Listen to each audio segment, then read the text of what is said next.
llevamos allá. Igual también hay algunas infusiones allá que nos mandaron de regalo, así que al final se pueden llevar de todas las que están ahí. Son bienvenidos para llevárselo. Para variar y no perder la costumbre, se me olvidó un cable que conectaba para hacer la proyección, pero bueno, aprovechando que esto, que les decía, que somos poquitos y que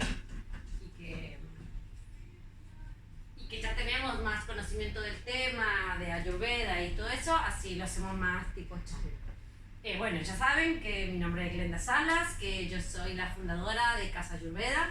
Casa Ayurveda es en realidad un grupo de personas que estamos totalmente comprometidos con el proceso del cuidado de nuestra salud a partir de ser más conscientes con nuestros hábitos de vida, ¿no? Básicamente ese sería como el cometido de Casa Ayurveda, en el cual estamos ahí fuertemente trabajando hacia eso.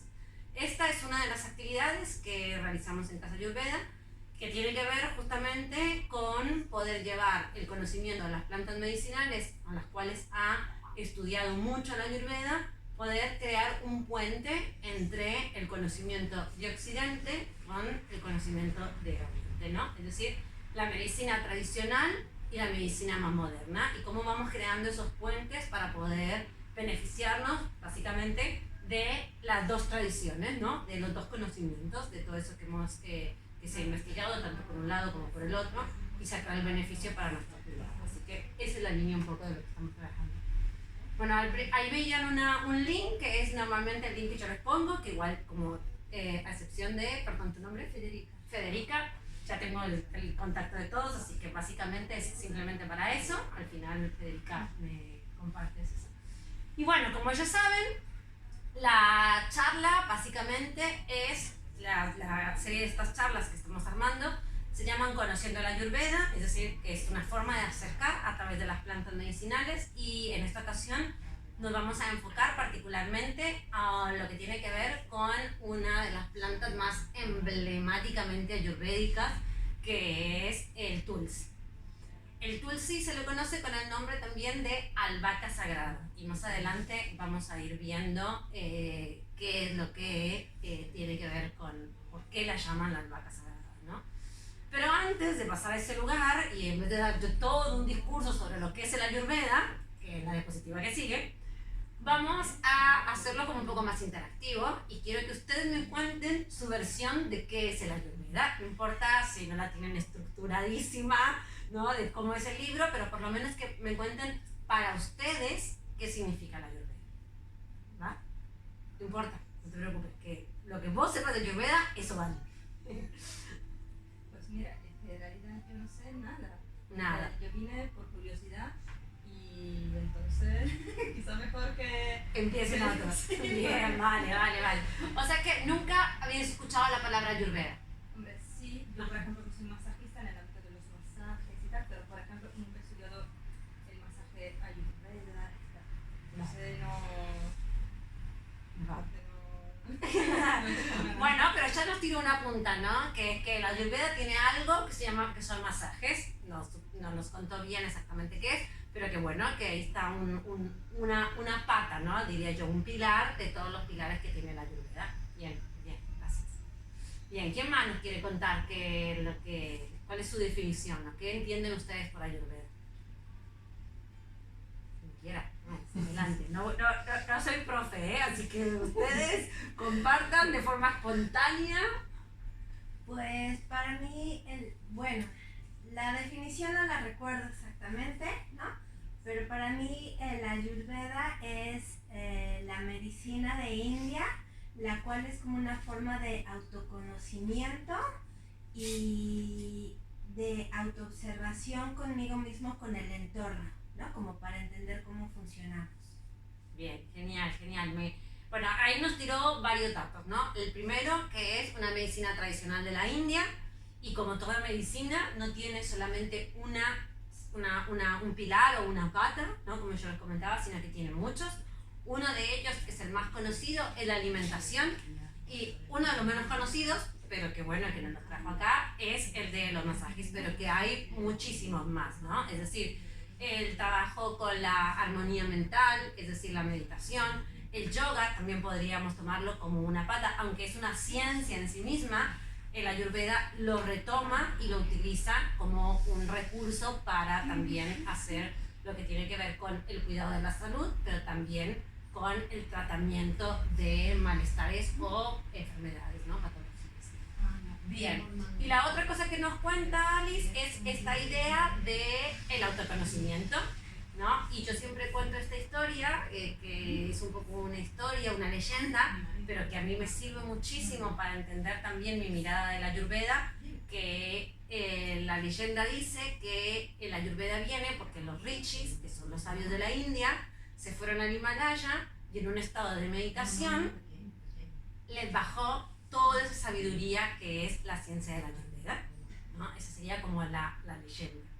Y entonces cuando uno escucha esta leyenda, lo que piensa es que los rishis seguro eran muy meditadores, por lo cual eran hombres pelados, que tenían una túnica de color anaranjado, ¿no? Que es como el estereotipo que nosotros nos imaginamos de un gran meditador, ¿no?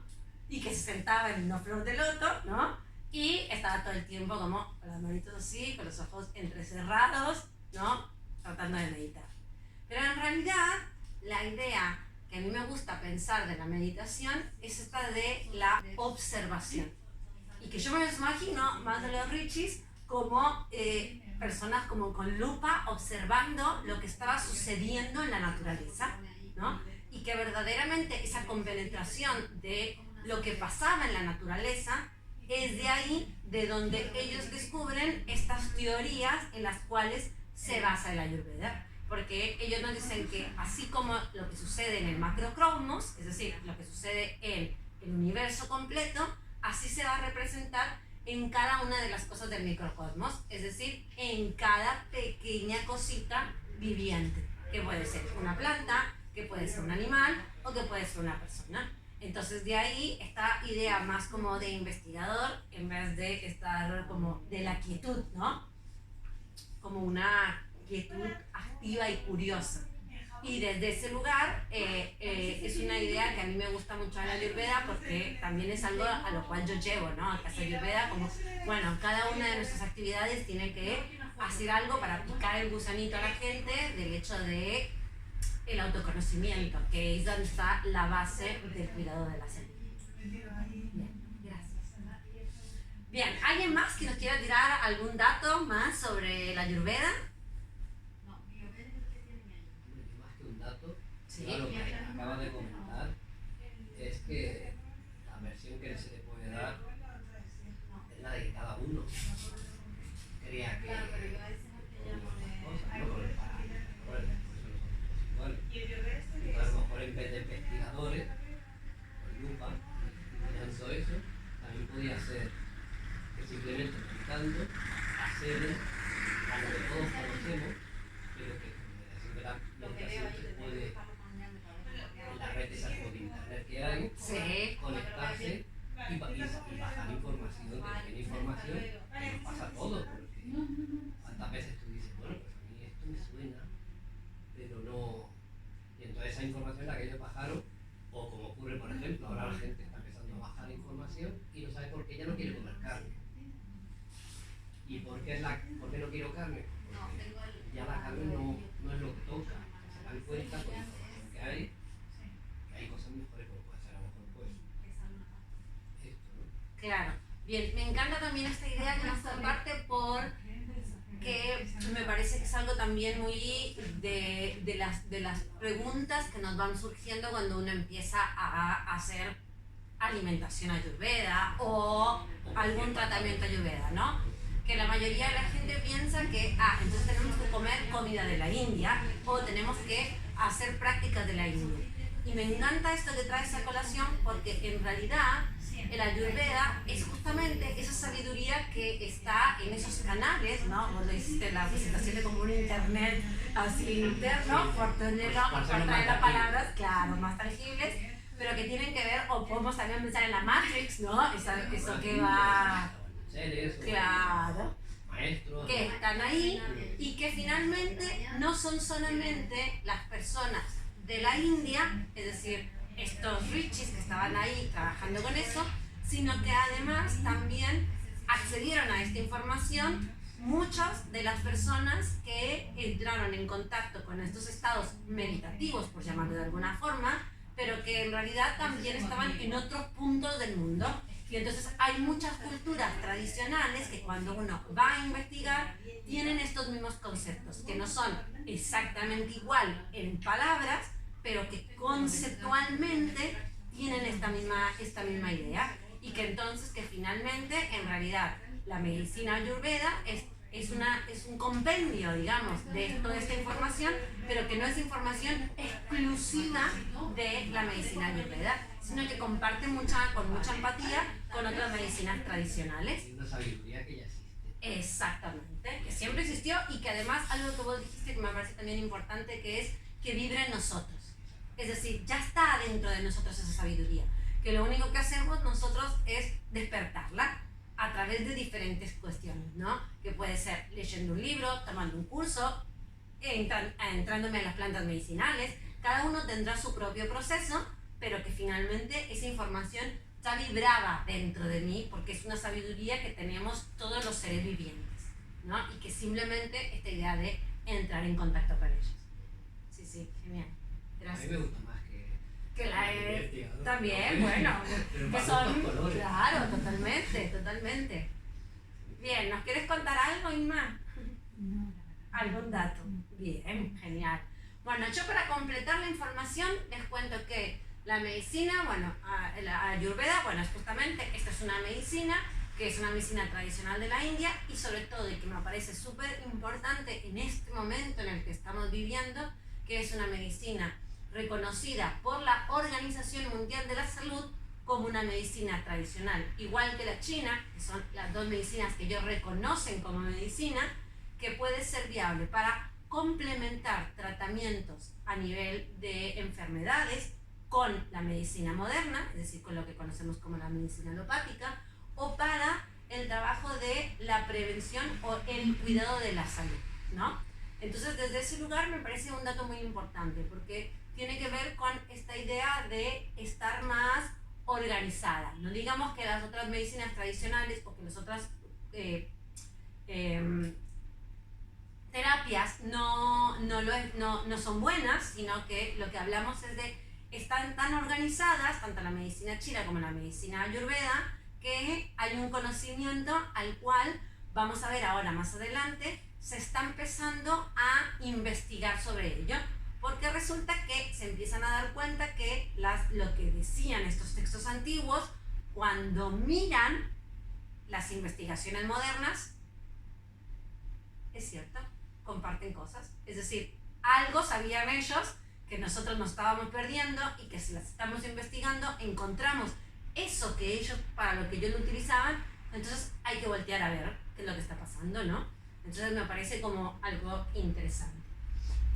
Bien, bueno, la Organización Mundial de la Salud, hablando ya un poquito de esto, lo que nos dice es que el 80% de los países aquí utilizan en vías de desarrollo, ¿no? Pero que yo diría que no sé si tanto porcentaje en el resto de los países, pero que yo diría que también en un porcentaje muy alto, están volteando a el consumo de las plantas medicinales para la vida cotidiana, que tiene que ver, uno, como una base alimenticia, es decir, al ver este cambio climático y al tener esta conciencia de lo que está pasando a nivel del mundo, ¿no? del planeta Tierra, entonces la gente empieza a tener más contacto con las formas de cultivo orgánicas, agroecológicas o ecológicas, son distintas, pero bueno, como cada uno quiera llamarlo, ¿no? Y que de ahí se tenga de nuevo esta valorización de las plantas medicinales también como parte de los alimentos. Y nosotros ya lo hemos hablado acá, es decir, que cuando yo tengo una pequeña huertita, puedo plantar cúrcuma y no comer solamente la raíz de cúrcuma, sino poner el resto de la planta, que es como si fuera imagínenlo como si fuera la parte de arriba del puerro, ¿no? Eso lo puede uno cortar y ponerlo en la ensalada y tener no la concentración de curcumina que tiene la raíz de cúrcuma, pero sigue teniendo estos beneficios. Entonces se está empezando a revalorizar y a poner en práctica en los alimentos, pero también como esta primera farmacia que tenemos en casa. Es decir, esto que pasaba antes, que la abuela decía, tómate el tecito de esto, tómate el, ¿no? Y entonces que ahora estamos retomando todo eso. Y sin contar que en los países en donde no hay tanto desarrollo de acercar la salud alopática hacia poblados que están un poco más distantes, bueno, ellos siguen manteniendo esa tradición y que por lo tanto el consumo de las plantas medicinales nunca dejó de ser parte de su vida cotidiana, ¿no? Entonces, desde ese lugar, lo que está pensando, ¿no?, la Organización Mundial de la Salud, esto vuelvo a decirlo, ¿no? Esto es decir, bueno, ok, nosotros tenemos esto, hay una realidad que es que las personas están tomando las plantas medicinales por diferentes motivos, entonces investiguémosla y digamos, o sea, avalemos verdaderamente conocimientos para poder decir, ok, está sucediendo esto y esto verdaderamente es bueno para esto y no que sea solamente una leyenda, ¿no? Esto de no sabemos si sirve o no, pero bueno, que cuando yo me lo tomo pongo la fe total en que eso va a suceder, ¿no? Sino que verdaderamente tengamos estas bases científicas. Bien, pero ¿qué pasa con el Tulsi y estas bases científicas, no? La primera, bueno, el Tulsi en su nombre, digamos, científico, es Occinum. Ese sería el inicio, porque como ya saben, estos están en latín y tienen varios componentes, ¿no? Digo Occinum porque es como la rama general, pero hay tantas variedades de Tulsis, de Occinum, y acá les puse varias, ¿no? Les puse algunas, pero no todas, que cada una, si bien comparten algunos principios, cada una está compuesta de diferentes principios, por lo cual, digamos que al momento de las investigaciones, pues realmente, en realidad, no se sabe de qué hablaban en los textos antiguos, o sea, de cuál exactamente, porque utilizaban no el nombre científico, sino el nombre popular, que es Tulsi, y que después esto dificulta porque lo que hace es que tienen que ver que realmente hay que poner las dosis de solamente una de las plantas y no de distintas plantas para poder aislar el conocimiento y decir, sí,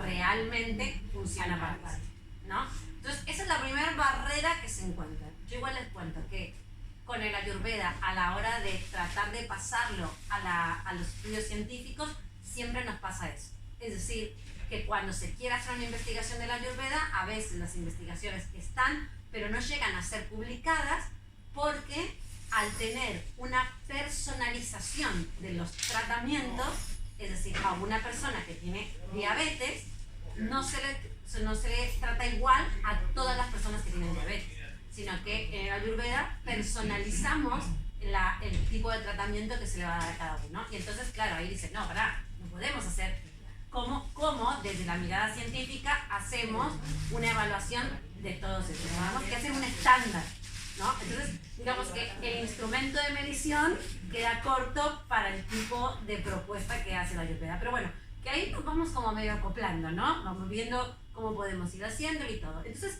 ¿qué se decide frente al Tulsi? Para no marearnos demasiado y entrar en materia, ¿no? ¿Qué se decide frente al Tulsi? Que se va a trabajar sobre una, ¿no? Y la mayoría de los estudios científicos que yo encontré se trabaja sobre esta, básicamente.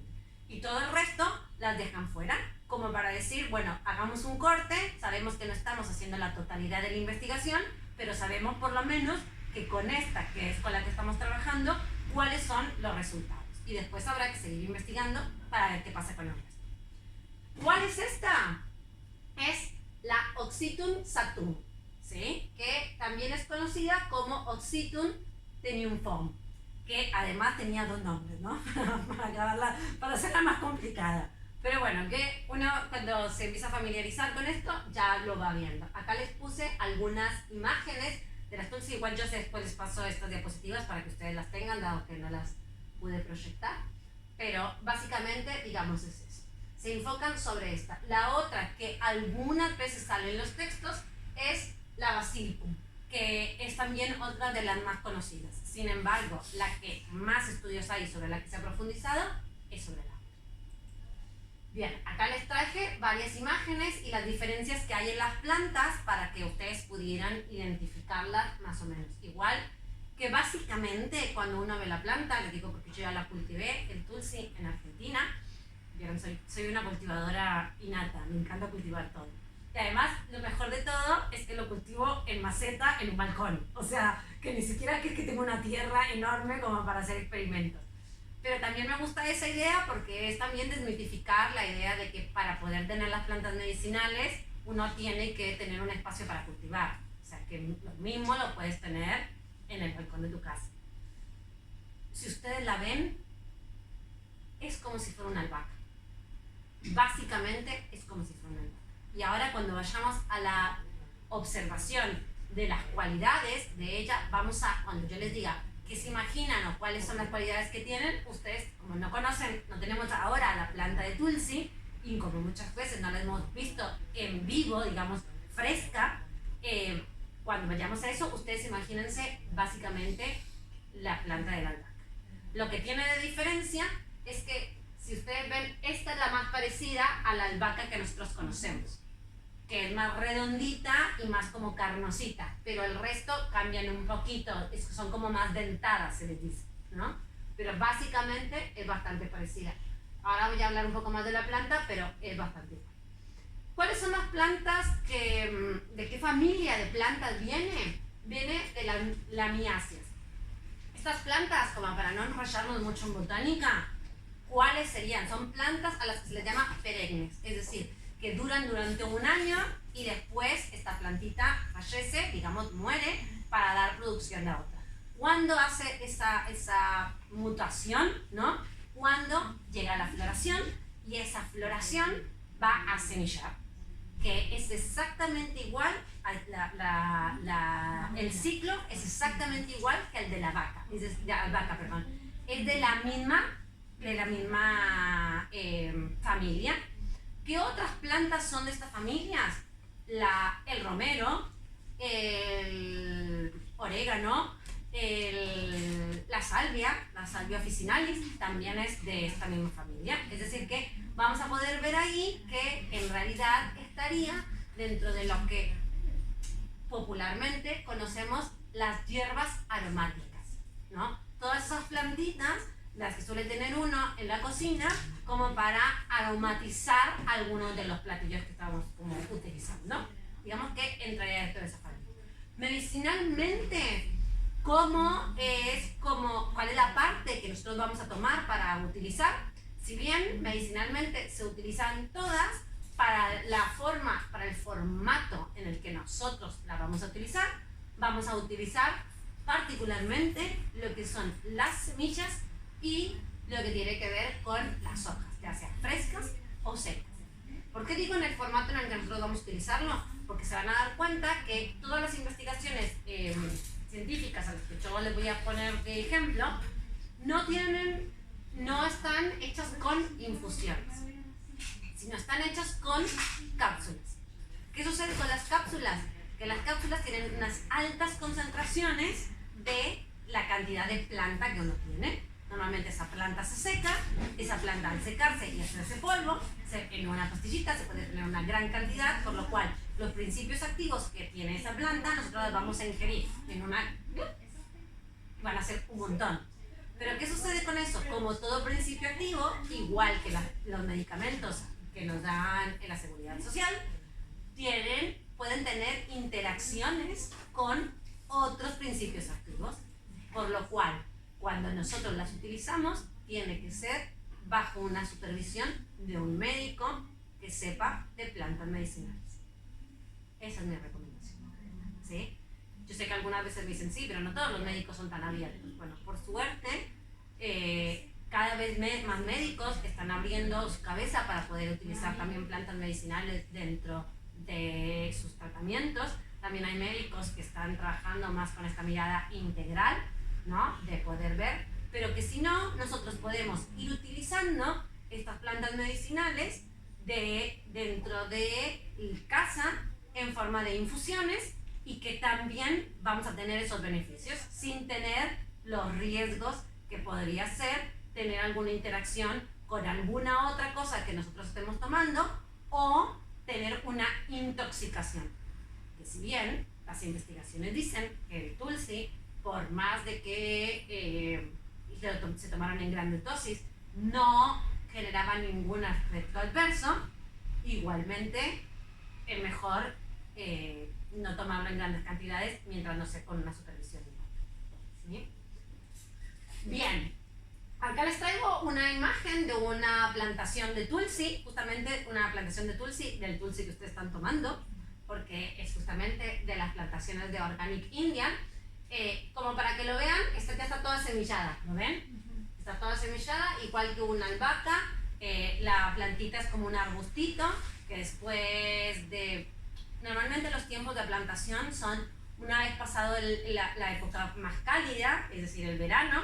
Ahí cuando empieza a elevar mucho la temperatura, la planta empieza a crecer como si estuviera queriendo ir hacia el sol, ¿no? Y cuando empieza a crecer mucho, sin hacerse tan frondosa, ¿no? Si uno no la corta, sino si la deja crecer, la planta va creciendo y sale como unos deditos. Y en esos deditos se van llenando de flores. Cuando esas flores se secan, se hace como una florcita seca con unas semillitas de color amarronado que están adentro. Cuando uno cuida la planta, es bien importante que en el proceso de semillado, las plantas son más propensas a tomar plagas, por lo cual es bien importante tener el mismo cuidado que cuando uno va a comer o va a tomar la hoja fresca. Una vez que sale todo ese semillado, y hay que cuidarlo hasta que se seque, parece que la planta se está muriendo, porque en realidad lo que está haciendo es empezando a dar la semilla, pero si se pone con plaga, esa semilla va a perder calidad, digamos. Entonces es bien importante en este tipo de plantas mantener los cuidados con las plantas aun y cuando están en el proceso de semillado. Porque van a ver que el Ayurveda muchas veces utiliza las semillas para hacer infusiones, ¿no? Hacemos una infusión con lo que se llama, con las semillas se les llaman decocciones, es decir, cuando llevamos la planta medicinal al fuego, cosa que no hacemos con la hoja. Cuando tenemos la hoja, tenemos el agua caliente, fue lo que hicimos ahora con esta que tienen ustedes en la mano, infusionamos, es decir, ponemos el agua que llegó al punto de hervor, la ponemos en un vasito, ponemos la plantita y después la colamos o retiramos, ¿no? Básicamente sería eso. Pero que en el Ayurveda utilizamos muchísimo las decocciones. Bien, estos son los principios activos que tiene, pero como nosotros no somos químicos, básicamente que no tiene ni sentido que los diga, ¿no? Pero yo cuando les dejo las diapositivas y después ustedes lo pueden ir mirando de a poquito. Bien, ¿qué son los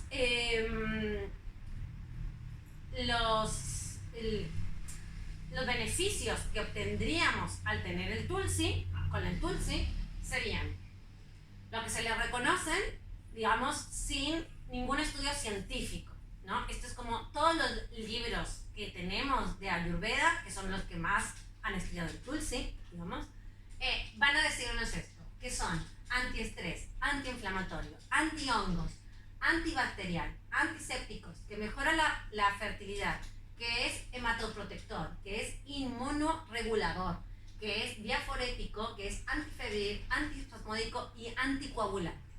Todos los libros que me busqué, hice la búsqueda, me decían todo esto, ¿sí? O sea que pareciera como que es una planta maravillosa, como que nos cuida básicamente casi que de todo.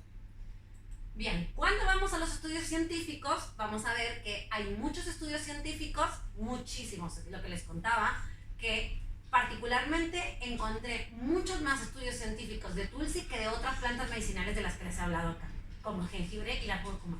Que uno diría, jengibre y cúrcuma, todo el mundo consume. O sea, es algo que es súper conocido. Bueno, pues resulta que de tulsi hay un montón. Pero ¿qué es lo que pasa con el tulsi? Que muchos se han hecho in vitro o in vivo, se llama, pero en ratas. Es decir, que no han llegado a pasar a estudios en humanos todos, ¿no? ¿Esto por qué? Porque siempre se hacen los estudios para que sepan los estudios científicos cuando todavía no se sabe bien lo de las dosis, entonces ¿qué es lo que hacen? Como no se sabe, no van a poner a una persona en riesgo, también no deberían de poner en animales en riesgo, pero bueno, es el protocolo que se utiliza, ¿no? Lo ponen primero en una rata o en su caso in vitro, es decir, con células que pueden semejar la misma situación, pero que en realidad no están en todo el mecanismo que se desarrolla en el ser humano. Lo prueban ahí y después, una vez que den el resultado, entonces se genera la otra investigación. Bueno, de esas hay muchísimas. De hecho, una que me parece como súper reveladora es que se dice que las plantas de Tulsi se pueden como utilizar para el estrés tóxico. ¿Esto qué significa? Si yo me intoxiqué, ya sea con algún metal, porque pueden ser, lo que se ha investigado es que se pueden trabajar con metales y cura, o algún agroquímico, es decir, todos estos químicos que les ponen a las plantas para hacer cultivos industriales, ¿no? O con químicos de casa, ¿no? Es decir, todos los químicos que uno utiliza que son abrasivos para la limpieza de la casa, lo que sea. Bueno, se investigó, no en personas, pero se hizo esta investigación y se dieron cuenta que el Tulsi lo que ayudaba era para desintoxicar. Es decir, que la planta se quedaba con todos los principios, con toda esa toxicidad y no pasaba a lo otro. Bueno, no se ha investigado bien respecto a esto porque solamente es si el principio activo puede retener o no sobre qué se necesitaría para las dosis para que verdaderamente una persona que esté intoxicada en eso pueda desintoxicarse a partir de eso. Pero lo que me parece interesante de esto, y pues se lo traigo a colación acá, porque no les traje todos, porque si no, saben que nos vamos a dormir aquí, era que, bueno, pero que si es desintoxicante, a nosotros en un proceso de desintoxicación nos puede ayudar, o sea, nos puede acompañar, ¿no? Quizás no sea lo más desintoxicante, pero dentro de las plantas desintoxicantes podemos utilizarla, ¿no? Me parece como un dato interesante. Bueno, acá les dejo los textos concretos específicamente de los estudios científicos para que ustedes después los puedan leer tranquilos. No me quiero detener mucho en eso. Después otra cosa que hablaban otros estudios era que era inmunoregulador, ¿no? Lo que se le conoce como el inmunoregulador, que es que mejora el estrés físico. ¿Qué significa esto? Que las personas que están expuestas al frío, que están expuestas a los cambios de altura, claro, exactamente. Ay, tiene un nombre, pero ahora no lo sé. Sí, depresión, exactamente. O las personas que están en lugares con mucho ruido, ¿no? Que todo eso son estimulaciones que le generan una respuesta de estrés al cuerpo. Que uno no se muere por eso, pero que verdaderamente en el cuerpo se activan mecanismos de regeneración, ¿no? Es decir, cuando yo estoy en una ciudad, ¿no? Acá no es exactamente muy ruidosa, pero para los que viven más hacia el centro de la isla, que saben que hay un poco más de silencio y de contacto con la naturaleza y no tanto de la máquina que nos está excavando acá enfrente, ¿no?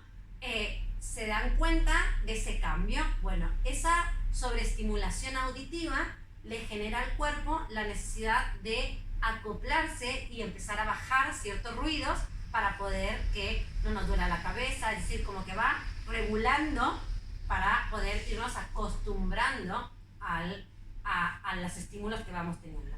Bueno, el Tulsi, ¿qué hace? Acompaña ese proceso, es decir, que ayuda a que yo pueda verdaderamente acoplarme de alguna forma más rápida para lo que tengo que hacer. Que quizás lo ideal no sería que nos acostumbremos al sonido, ¿no? Pero que lo que es interesante es que sepamos que nos va a ayudar a activar ese mecanismo de regulación del cuerpo, que es la activación del metabolismo, básicamente, ¿no? Porque ese mecanismo ya lo tenemos intrínseco en el cuerpo.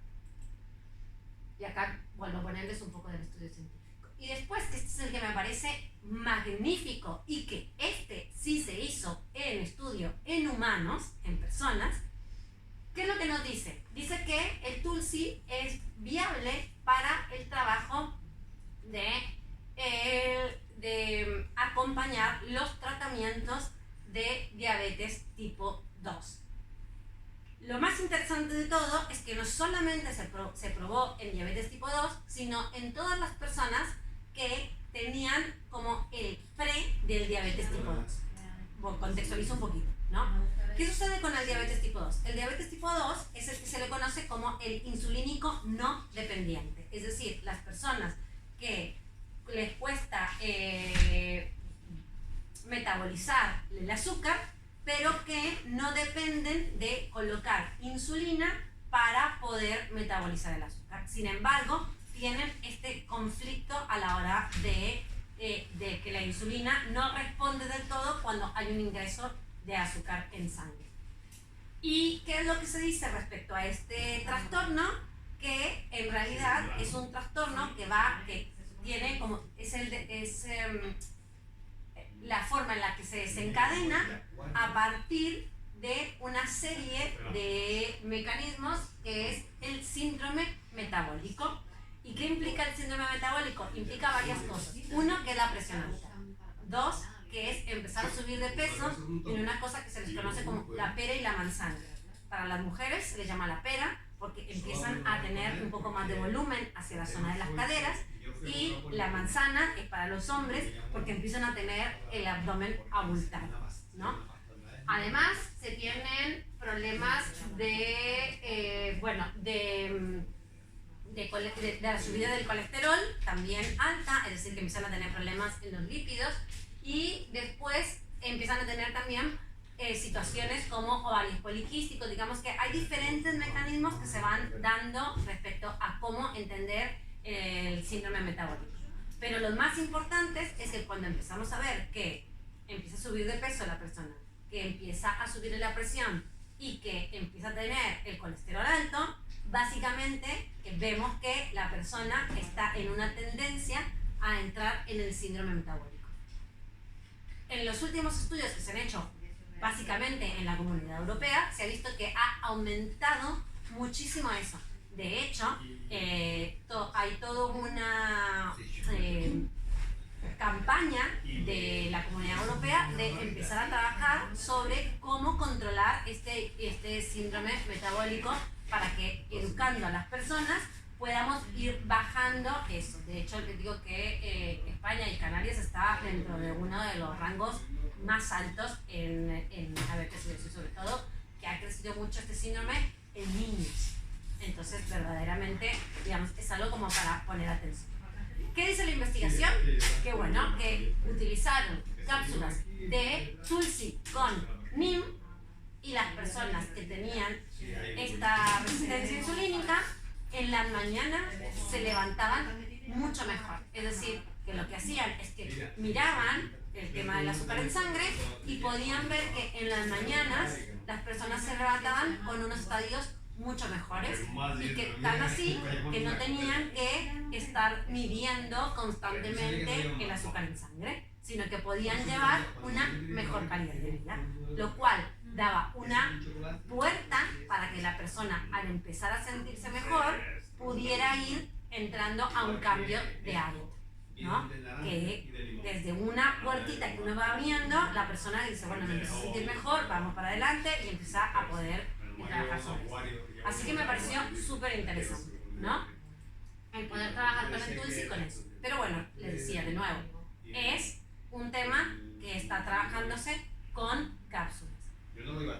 Pero de nuevo, lo vuelvo a llevar a esta idea de ¿y qué nos sirve a nosotros esta información? Y nos sirve que es controlador de azúcar en sangre. Por lo cual, si nosotros lo vamos tomando, en realidad vamos haciendo una prevención para que eso no aparezca. No lo tenemos que tomar como cuando uno está enfermo y tiene que tomar muchas pastillas, sino que va haciendo estas pequeñas dosis. No hay ninguna investigación respecto a eso, pero verdaderamente va a irnos ayudando. Después la otra cosa es que es esto que decíamos que decía que era antibacterial, antifúngico, digamos, antiséptico, todos esos antis que vimos al inicio. Bueno, pues resulta que hay estudios que dicen que haciendo tratamientos con tulsi, en este caso tópicos, es decir, con la planta de tulsi fresca, poniéndola en las áreas cuando hay herpes o cuando hay acné, o en su caso tomándolo cuando hay infecciones urinarias, también las personas empezaban a mejorar. Entonces, verdaderamente, ahí sí, con la infusión podemos empezar a mejorar todo lo que es un síndrome de infección urinaria. Las mujeres normalmente es un síndrome bastante recurrente en las mujeres, así que también podemos irlo utilizando. Y acá les dejo también información un poquito de eso.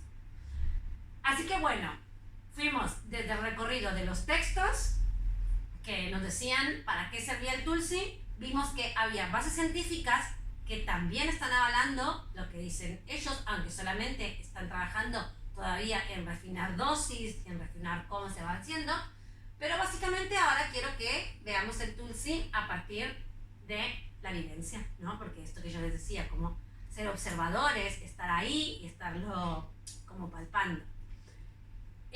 Lo primero que quiero contarles respecto a esto es que el tulsi, como les dije, se le conoce con el nombre de albahaca sagrada, pero también tiene otros nombres, como el elixir de la vida. Me encantaba esa imagen porque está la abejita tomando de la plantita de tulsi, ¿no? Como todo ese juguito que está ahí adentro, ¿no? Después, la madre de las medicinas, es otro como título que se le ha puesto.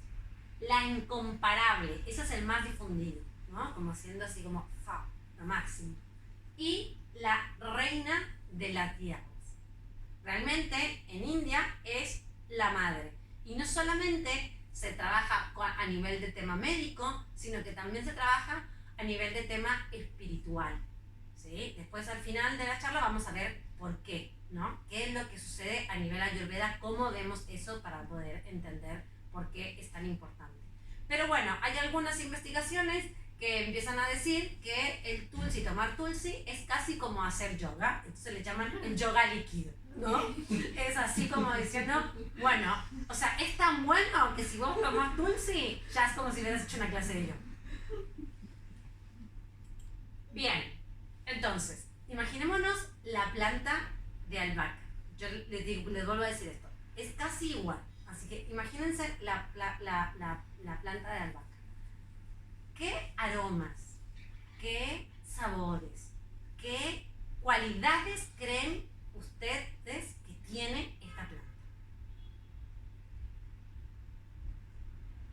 ¿A qué le remite? ¿A qué le sabe? ¿A qué le huele? Todos han probado la albahaca, ¿no? Sí. Yo acá no la he visto mucho. Tú la tienes en casa.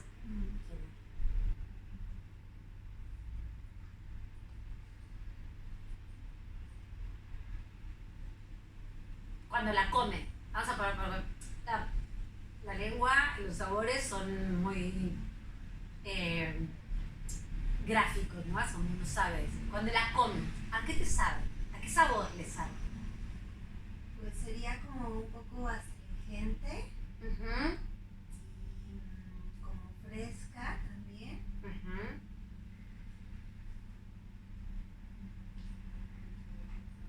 ¿Han comido alguna vez un pesto de albahaca? Bien. ¿Y qué sabor les da? Amargo. Vamos, se lo sentimos, Yo no lo siento amargo. Vos no lo sentís amargo. No. Está bien, está perfecto. Está bien, está perfecto. Como decía, el gusto se rompe en género, ¿no? Así como hay para de todo, ¿no? Y está bueno y está por estar bien. Primero les pongo de la base. Todos los seres vivos, digamos, en el universo, tienen los 6 sabores. O sea que, partiendo de eso, ahora, hay algunos que tienen más predominancia de unos que de otros, pero bueno, que eso va a depender de en dónde está cultivado, de cómo, de la constitución propia, y también es cierto que algunas veces nosotros detectamos más unos que otros, ¿no? Es decir, que ella puede detectar más el sabor amargo y vos puedes detectar más otro. Y no es que está bien o mal, sino que tu lengua está detectando más ese sabor. Y lo interesante de este contenido, ¿no? de esta charla que se acaba de dar, de que ella detecta el amargo y vos no, es ella estaría necesitando o no algo más amargo que vos, que necesitas otra cosa. Es decir, que la lengua detecta el sabor que verdaderamente lo va a ayudar a equilibrar. Y eso me parece como súper interesante, ¿no? De la sabiduría de la lengua, ¿no? Como que dice, oye, no sé si les ha pasado que hay gente que en la comida tiene mucha sal y le dice, no me sabía nada, no me sabía sal. Y me dice, pero por Dios, está recontra salado. Y bueno, es que algo le está pasando en su lengua que no puede detectar ese sabor. En esta ocasión no nos vamos a adentrar mucho en el tema de la lengua, porque es otro mundo, pero digamos que, cuéntenme, ¿qué pasa con el pesto? Con el pesto de albahaca. ¿A qué le sabe? ¿A ella le sabe amargo? ¿A vos a qué te sabe? Me sabe más astringente. Más astringente. Como acidito, de hecho. ¿Acidito o picante? Pues es que yo el picante lo relaciono como mi con picante, el chile. sí, de chile, no, o sea, ya ubico el de especia y el de chile, ¿no? Pero si oigo picante, o sea, tiene que ¡ser sí, fuego! sí. Claro. Bueno, vieron que ahí está una gran diferencia, es decir, también la relación con la que yo lo coloco, ¿no? Es decir, dentro del picante, que pudiera ser lo muy picante y lo poco picante, quizás la relación de muy picante para ella, que sería un chile así tipo, una habanero, una cosa de los que dicen así, ¿vieron? Hay una escala de picantes de chiles, ¿no? Para los lugares donde hay muchos chiles. Y para otros, quizás ya con un simple ají es suficiente para decir, no, esto ya pica un montón. Y claro, que el lugar en donde se coloca ella frente a lo picante es totalmente diferente. Entonces ella detecta más el ácido o el astringente que el picante. Pero a vos te sale más picante. Yo te vi la cara diciendo, ¿cómo? No, a mí me estaría picando. Un poquito picante y amargo también. Y amargo también. Bien. Bueno, es cierto, como les dije, tiene de todos los sabores. Pero la realidad es que es cierto que el sabor picante y el sabor amargo son dos de los sabores predominantes dentro del dulce. Por lo cual, si bien es aromático y tiene sabor picante, también vamos a ver que es algo que es la sensación, porque tiene agua, es de refrescar, pero que al final de cuentas la temperatura a la que nos transporta es un poco cálida, porque genera un poquito esta sensación de calor que lleva el picante. Que no es como el chile habanero. Seguro que no, pero que tiene un poquito de eso. Entonces, podríamos decirlo que algo de fuego tiene, del elemento fuego tiene. Bastante, digamos, del elemento fuego tiene. Como, no sé si todos saben, pero el Ayurveda trabaja con los 5 elementos: el espacio, el aire, el fuego, el agua y la tierra. Y el Ayurveda lo que dice es que todo en el universo está constituido por estos 5 elementos que se van a juntar en pares y van a formar lo que se conoce como las fuerzas tóxicas. Estas fuerzas tóxicas se llaman Vata, Pitta y Kapha. Vata es la unión del aire y el espacio, Pitta del fuego y el agua, y Kapha del agua y la tierra. Estas fuerzas tóxicas, como les acabo de decir, se manifiestan tanto en las personas, de ahí que mucha gente diga yo soy Vata o soy Pitta, ¿no? Pero también se manifiestan en las plantas y en todos los seres vivos. Como ahora nos competen las plantas, estamos hablando de las plantas medicinales, nos vamos a enfocar a ellas. Pero es cierto que también están dentro del biotipo constitucional, o lo que también nosotros llamamos Prakriti, es decir, mi estructura, ¿no? Es decir, mi biotipo constitucional. ¿Cómo están relacionados esos conmigo? Después, cuando yo me voy en desequilibrio, se le llama, es decir, cuando esto se me se me descompensa entre tener más bata, más pita, más kafa, entonces vamos a pasar a lo que se le conoce como el vikriti, es decir, cuando estoy como desequilibrado. ¿Sí? Pongo un ejemplo. Mi pakriti es bata pita. ¿Esto qué significaría? Que yo tengo mucho de aire, espacio, fuego y agua. Por lo cual dice que tengo poco de agua y tierra, que sería kapha. ¿Me van siguiendo hasta ahí? ¿O voy muy rápido? No. Ok. Entonces, cuando yo estoy en equilibrio, tengo mucho de bata y de pita y poquito de kapha. Ahora, ¿qué pasa cuando me desequilibrio? Que el kapha puede subir o que el pita puede ganarle al bata. Y entonces ahí se empiezan a manifestar malestares en mí. Es decir, cuando yo tengo bata y pita equilibrados, es decir, así en esta forma, yo me mantengo en buen estado de salud, contento, feliz, sintiéndome pleno. Ahora, cuando hay algo que se desequilibra de esto, entonces empiezo a sentir malestares, enfermedades, me siento triste, deprimido, sin ganas de hacer cosas, enojado o cualquier manifestación. ¿Sí? ¿Me siguieron hasta ahí? Lo expliqué de una forma muy simple. Esto es súper largo, pero esto es una charla introductoria, ¿no? Y lo que me quiero centrar es en el tulsi. Bien, entonces, el tulsi equilibra a las personas que tienen preponderancia de kapha y de vata, pero no así a las personas de pita. Es decir, que a ellas, si la toman en grandes cantidades, puede desequilibrarlas. Y ahora vamos a ver por qué. ¿Para qué sistemas va a ser bueno tomar tulsi? Para el sistema digestivo, para el sistema respiratorio y para el sistema nervioso. Y ahora vamos a ver por qué. Bien, ahora vamos a ver que cada planta va a tener un rasa, un virya y un vipaka. ¿Rasa qué es? Lo que yo detecto en la lengua. Esto que hicimos ahora. ¿A qué me sabe cuando como el pesto de albahaca? Bueno, eso es el sabor que yo tengo en la lengua, de lo que hablábamos antes. Ahora, ¿qué es el virya? Es la sensación que yo tengo en el estómago a nivel de temperatura. Y después, ¿qué es el vipaka?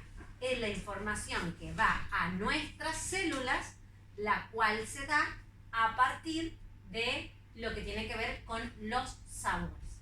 Entonces, el rasa del tulsi es dulce, cosa que nadie dijo, pero bueno, evidentemente los otros estaban más intensos, ¿no?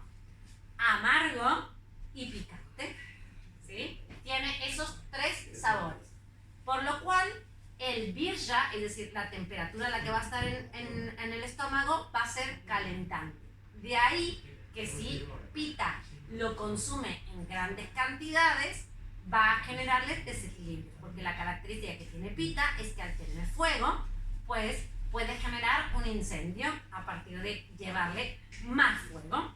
Entonces siempre la idea de equilibrar a pita va a ser refrescarlo, es decir, bajarle ese calor interno y natural que ya tiene pita. Y después el vipaka va a ser picante. De ahí que sea muy bueno para estimular a kapha, que las personas de tipo kapha son más de esta idea de estar en quietud, en estabilidad, en serenidad, y que a veces necesitan un poco de decir, bueno, dale, vamos a poner las pilas y vamos a ir para adelante, ¿no? Entonces, de ahí que el sabor picante sea esta situación de decir, bueno, listo, vamos para arriba, ¿no? Y va a ser muy buena para equilibrar a kapha. Pero también el sabor picante nos da calor, de ahí que ese calor que le está faltando tanto a kapha como a vata los va a ayudar a poder equilibrar. Bien, entonces, ¿para qué cosas nos podría ayudar? Puntualmente. Bien, pues puntualmente para todas las enfermedades o malestares de vata que están relacionados con la artritis, con las indigestiones. Es bastante usado también para las artritis reumatoideas, que es un tipo de artritis que es de respuesta inmunológica. Y para el dolor de cabeza. En el caso de los malestares de Pitta, sería para las fiebres. Y después acá hago una salvedad, porque las fiebres, yo no sé si les he dicho esto en otras charlas, pero particularmente la Ayurveda tiene una cosa que es que dice, ok, las fiebres, como es una subida de temperatura, sería un malestar, una enfermedad de tipo Pitta. Pero ¿qué sucede con este malestar o enfermedad de tipo Pitta? Que se pueden manifestar como diferentes cosas, es decir, Vata, Pitta, Kapha. Vamos a hablar de la fiebre puntualmente. Si es una fiebre que va y que viene, entonces es más de tipo Vata y tiene una forma de tratar distinta. Si es una fiebre que es muy intensa, es decir, que está hasta los 40, ¿no? Que se sube mucho, es más de tipo Pitta y tiene una forma de tratar. Y ahora te dice que en cambio si es una fiebre que es, aunque sea baja, pero se mantiene estable durante una gran cantidad de tiempo, es una fiebre más de tipo Kapha y tiene otra forma de tratar. Entonces, si bien es cierto que es antifebril, ¿no? El Tulsi, es cierto que después tenemos que ir viendo el tipo de tratamiento que se le va a ir dando en relación a el tipo de fiebre que es, ¿no? Y ahí termina la salvedad de Pitta. Y después lo vamos a ver que es bueno para todo lo que tiene que ver con el sistema respiratorio, es decir, sinusitis, resfríos, todo eso que tiene que ver con las mucosidades nos va a ayudar a trabajar. También las alergias nasales. Bien, entonces, básicamente ya tenemos varias cuestiones para que utilizar Tulsi, ¿no? Ahora me gustaría adentrarme un poco al tema de por qué se le conoce como la albahaca sagrada. Y aquí traigo unos conceptos de los cuales no he hablado mucho en estas charlas. Que es que el Ayurveda nos dice que nosotros tenemos unos gunas, ¿ya? Y estos gunas son sattvas, rajas y tamas. Tamas, imagínenselo como cuando uno está frente a un espejo, ¿no? Y este espejo tiene una cortina. Entonces uno, ¿qué pasa cuando quiere ver el reflejo en el espejo? Que no lo puede ver, porque está la cortina. Entonces, la cualidad o el guna de Kapha sería eso. Sería algo que uno no puede ver lo que es en sí mismo su propio reflejo. Es decir, lo que soy yo. Sino que hay cosas que me nublan la mirada y que en realidad solamente sigo como la inercia de lo que está sucediendo en el afuera. Ese sería el concepto de tamas. El concepto de rajas sería cuando yo estoy frente a un espejo y el espejo está manchado.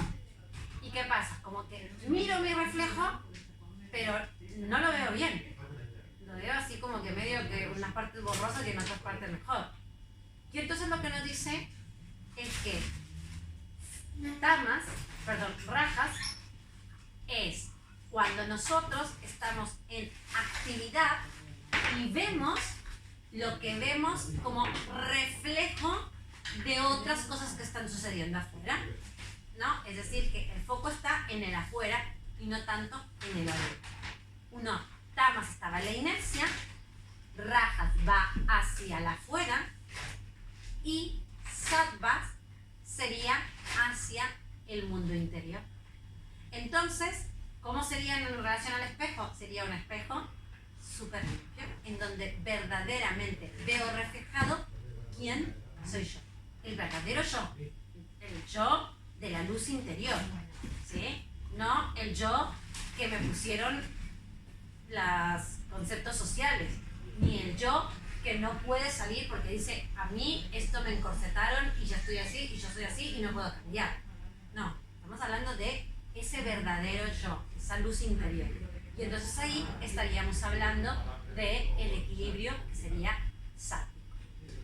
Todas las plantitas, como lo ven en esta imagen, tienen algunas partes que son más sádvicas, algunas partes que son más rajásicas y algunas partes que son más tamásicas. Porque en realidad a mí me gusta que la gente no se quede con la idea de que tamas es algo horrible y raja sería como algo súper bueno. Sino que en realidad a mí me gusta más pensarlo en esta idea de que para cada momento de nuestra vida necesitamos estas energías, estos gunas, de forma diferente. Es decir, que hay momentos en los que sentimos que está todo bien y que estamos en el justo equilibrio. Pero conforme va pasando la vida, eso que en ese momento era el justo equilibrio necesita un cambio, porque nosotros ya somos otra cosa. Entonces necesitamos activar a través de la energía de ir para afuera. Y entonces ahí activaríamos a rajas. Y después hay momentos en nuestra vida en que necesitamos que venga la estabilidad y no estar cambiando y no estar buscando el mundo interior, sino simplemente sostener. Para los que han tenido hijos acá, saben que tener hijos es, no importa, no hay que pensar, sostener, sostener, sostener, sostener, ¿no? Bueno, esa sería una etapa bien tamásica, que no implica que sea mala, sino que simplemente que la energía es esa, ¿sí? Entonces, en realidad nuestra vida está permeada por estas tres energías, estos tres gunas, que vamos a necesitarlos en mayor o menor medida en todos, pero que al final de cuentas siempre esa búsqueda de subir o bajar estas energías siempre va a estar enfocada al equilibrio, que es tamásico. Pues resulta que esta planta es una de las pocas plantas que son totalmente sáttvicas. Es decir, que al tomar esta planta nos conecta con ese yo interior, con esa luminosidad interior con la cual la idea es reflejarla en cada una de nuestras acciones del día. Así que, tomando Tulsi, podemos desintoxicarnos, curar la fiebre. Cuando tenemos esos días de fiebre en los cuales es mejor no comer y tomar un tecito solamente para mantener, bajar la fiebre y dejar que lo que sea, virus, bacteria, lo que sea, haga su propio proceso dentro del cuerpo y el cuerpo reaccione, Tulsi viene genial.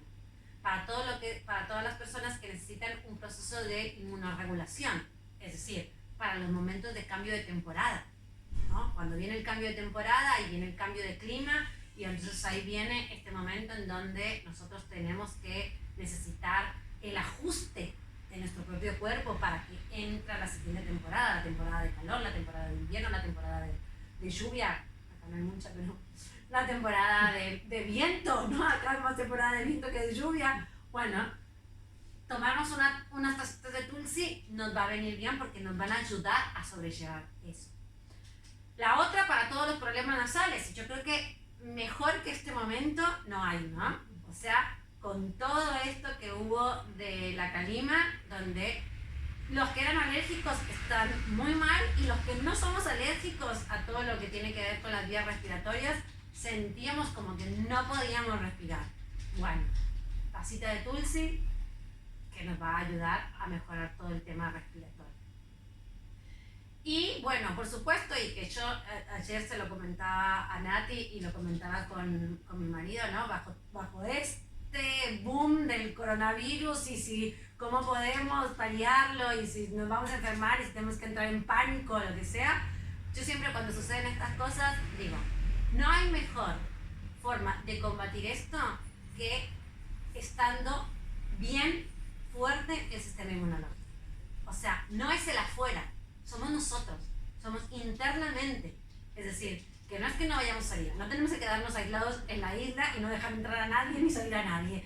No tienen que entrar, o sea, eso no es si mi cuerpo está bien, va a responder bien. Y no importa qué virus, qué bacteria, nada. O sea, de hecho, creo que muchos los hemos vivido en el momento en el que vemos a una persona que viene con un resfrío y uno se enferma y el otro no. ¿Y qué tiene que ver? Sistema inmunológico. Uno estaba más deprimido, le llegó más el virus y a mí no me llegó. Y entonces, ¿qué es lo que hay que trabajar? Internamente, no externamente. Y para eso, a nivel de, vuelvo a decir, antibacterial, antiviral, antiséptico, tecito de Tulsi. Así que yo diría que el Tulsi siempre tiene que estar en nuestras casas. les dije, al tener el sabor amargo, muchas veces es un poco confrontante tomarlo, sobre todo para las personas que no tienen ese sabor tan reconocido y que les es tan familiar, ¿no? Así que para los que no tienen este sabor, bueno, la marca, nuestra patrocinadora, Organic Indian, justamente hizo toda una línea de lo que tiene que ver con algunas mezclas con otras plantas medicinales, de las cuales nosotros ya hemos tomado acá también algunos tecitos, que ayudan a bajar esta intensidad de ese sabor amargo del tulsi para hacerlo un poco más suave y más afable al momento de hacerlo. Así que ya ahí hay un mostrador en el cual van a encontrar un montón, así que pueden ahí chusmear y mirar un poquito como para ver si algo les gusta. Bueno, dudas. Cuéntenme qué piensan. ¿Qué se les ocurrió? Tomo mucho una combinación que se llama wellness. Sí, ajá. Me parece fantástico. Es como si se tomara un café sin los efectos del secundario del café. Bien. Tiene alta. Me encanta esa infusión. Bien, sí. De hecho también hay una, bueno, les quiero contar que además que hay una persona que está promoviendo, un investigador que promueve mucho el tema de las investigaciones en Tulsi, que, bueno, yo esto lo tengo que decir porque me siento obligada a decirlo, ¿no? Es uno de los asesores de la marca Organic Indian, que bueno, que tiene una contraposición, ¿no? Siempre esto de las personas que trabajan para una marca. Pasando el suelo, Brenda, la chaquetita. Ah, claro. Que lo que tiene que ver con esto, ¿no? Las personas que hacen la investigación cuando están relacionadas a una marca, bueno, es como dudoso. Sin embargo, me parece súper interesante porque él promueve mucho sobre las investigaciones y él no hace las investigaciones, simplemente hace la difusión de las investigaciones. Así que le damos como un mérito y un aplauso para ayudarnos a encontrar todas estas investigaciones. Y él lo compara justamente con esto, ¿no? Dice que es como tomar una taza de café, básicamente. Porque al no tener teína, porque a diferencia del té y del café o del mate, que son las tres infusiones que solemos tomar con teína, tiene ese mismo efecto de como despertar, ¿no? Como de estar alerta, y eso es lo que genera justamente esta idea de lo sádvico, ¿no? Esta sensación de lo que yo les decía, ¿no? Como de ver claramente, estar como alerta, pero no alerta de, ¿no? Sino alerta de estar con todos los sentidos, ¿no? En ese sentido es, que da esta sensación. Así que sí. Y el wellness, ahora no me lo acuerdo muy bien, pero creo que tiene una mezcla de 3 tipos de tulsis, más alguna otra plantita ayurvédica, pero que básicamente tiene 3. Así que sí, ayuda muchísimo y es un buen sustituto, por ejemplo, del café. La línea, la que viene con jengibre y limón también es una buena combinación. Sí, totalmente. Creo que esa fue la que tomamos cuando hicimos la clase de jengibre, ¿no? Me parece. No recuerdo. Creo que sí. La consumí. Sí.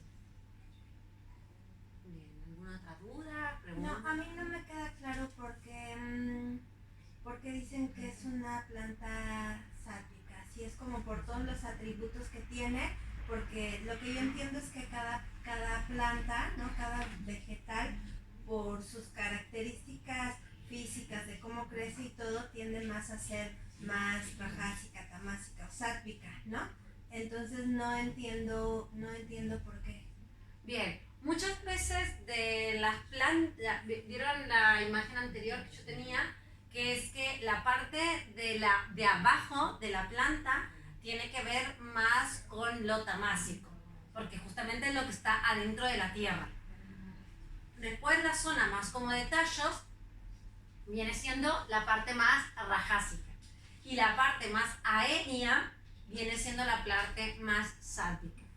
Si bien esta planta, una de las cosas que se consume más tiene que ver con la parte de arriba, también es cierto que existe también una leyenda, ¿no?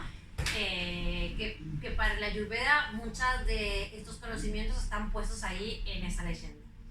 Me voy a acordar cómo se llaman los dioses, pero te los voy a deber.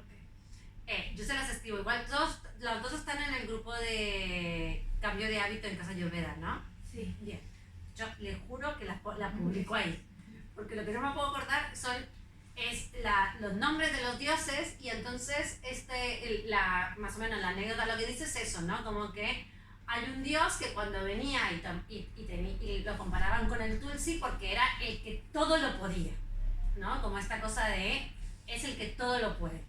Y entonces de ahí que se le conozca a la planta como esta propiedad salud.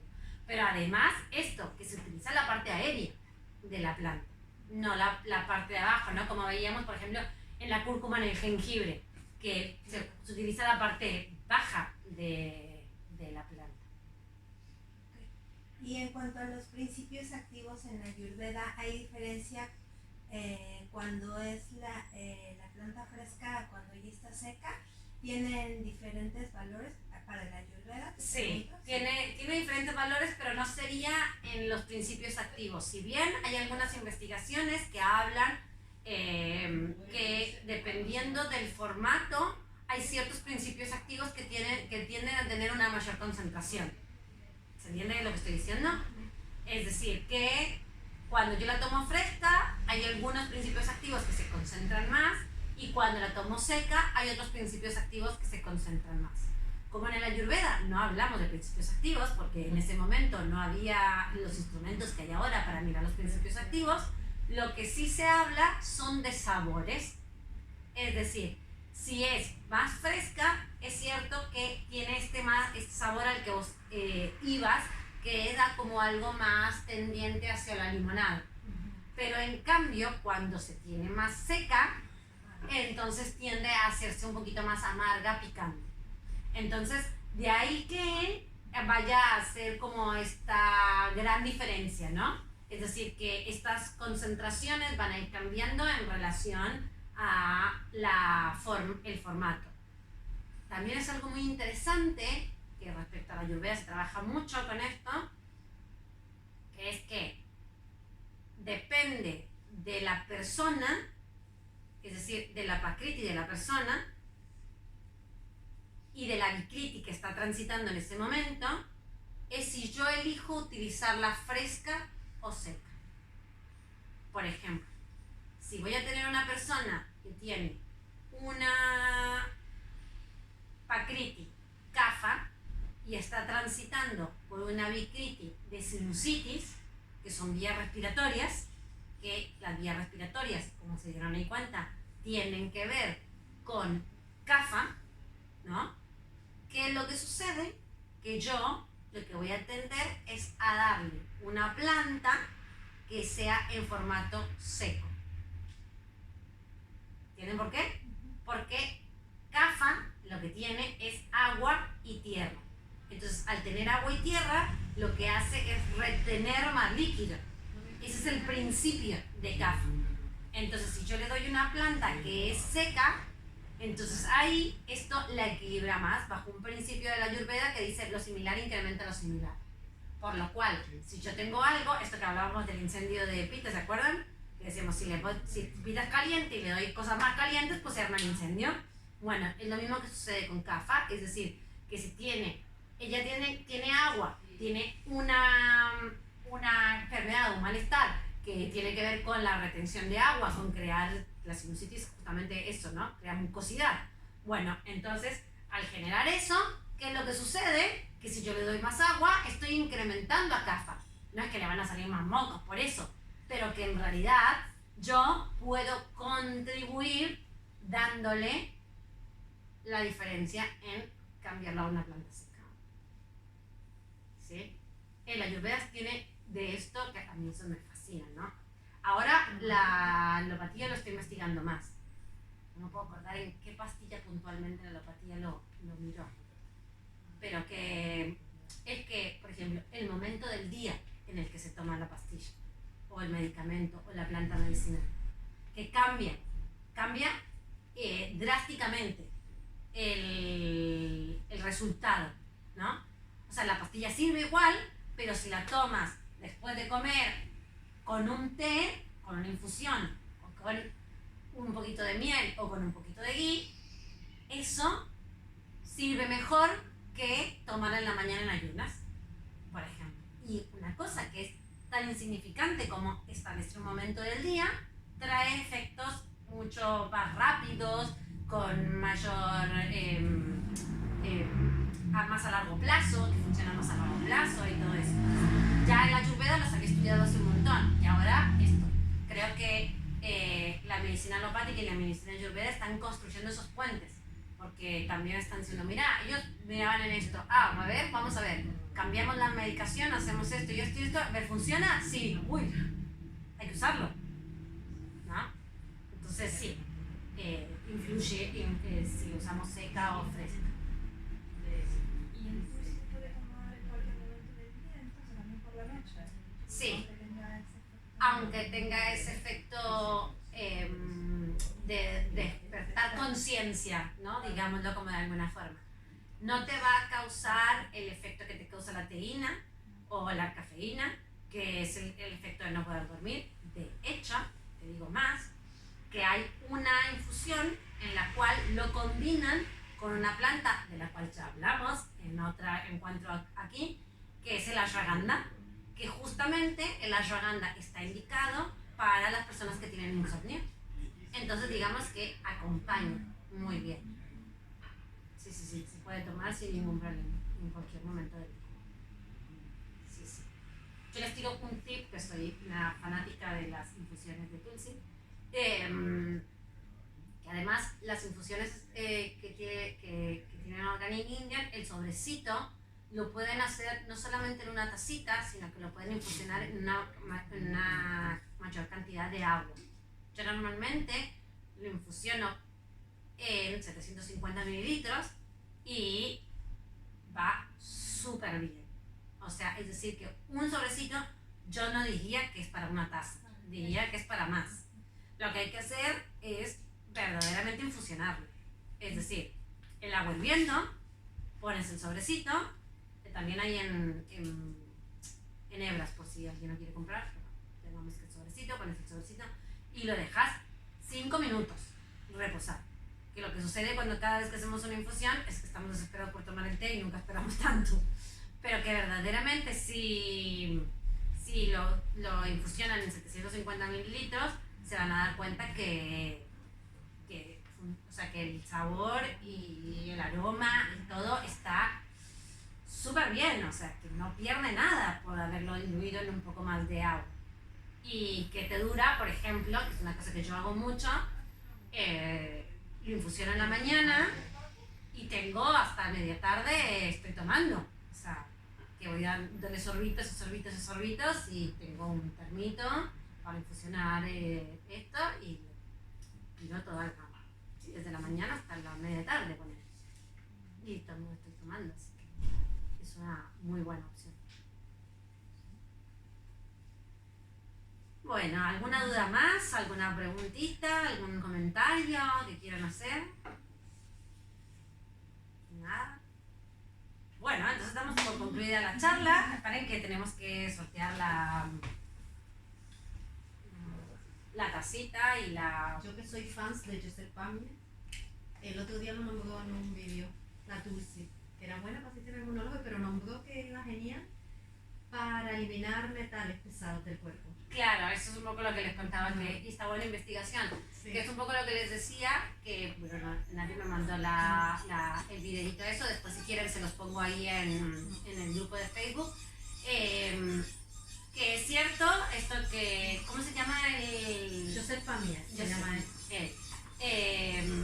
Es cierto lo que dice él, que verdaderamente se ha investigado sobre el tema de los metales pesados, que es una de las investigaciones que presenté al inicio.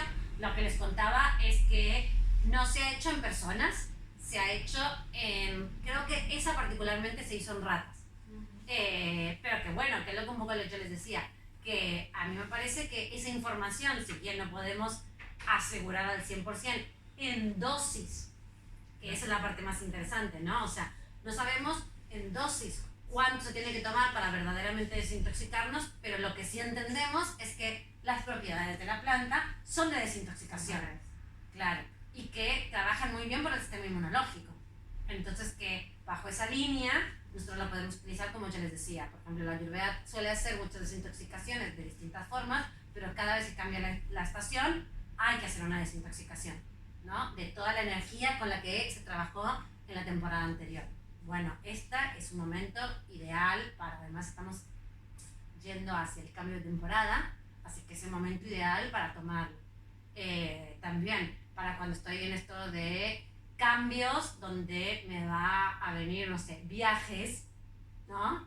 Al otro lado del continente, a otro continente, y donde hay un jet lag y hay una serie de cosas que el cuerpo va a estar demandado y tiene que adaptarse, ¿no? Esto de lo que se le conoce de ser adaptogénico, ¿no? Es decir, yo tengo que adaptarme a una nueva circunstancia, y el Tulsi ya lo vimos que dentro de las investigaciones está.